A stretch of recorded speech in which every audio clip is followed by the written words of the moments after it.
দোকানদার ভাই, এক প্যাকেট জোয়ান দাও তো। এই এক প্যাকেট জোয়ানের লেগে 500 টাকার নোট, 500 টাকার ভাঙানি আমি একটা জোয়ানের লেগে কোথায় পাবো? তুমি নিয়ে যাও, কিন্তু পরে আমাকে দিও।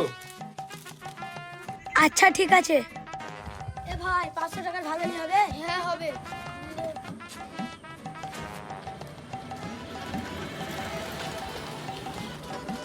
এলে ভাই 500 টাকা। ভাই বাকি টাকাটা? ছাগলটা রেখে আসবি আর পয়সাটা নিয়ে আসবি। শিগগিরই আমার টাকা দে। কিসের টাকা রে? তুই যে 500 টাকাটা লিলি ভাঙিয়ে দেবো বলি, দে টাকা দে। বেশি উল্টা পাল্টা কথা বলবি না তো মুখকে ভেঙে দেবো। বুঝছে কি রে? তুই আমার টাকা দিয়ে আমার মুখ ভেঙে দিবি না? আমার টাকা দিবি না? বাঁচাও বাঁচাও।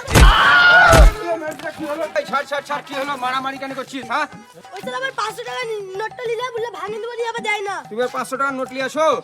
মিথ্যা কথা বলছো ভাই, কেন আমি টাকা নেবো? ইচ্ছে কথা বলছিল। ভাই আর পকেটটা চেক করে দেখো, একটাই 500 টাকার নোট ভরা। ওই দেখি তো। এত তো এই টাকাটাই তো আমার দোকানে ভাঙাতে গেছিল। হ্যাঁ আমিও তো দেখাচ্ছি। বিশ্বাস করো আমি ওর টাকা নিইনি, এটা আমার ছাগলের বয়নের টাকা। আমি তো দেখলাম দোকানে ভাঙাতে গেছিল।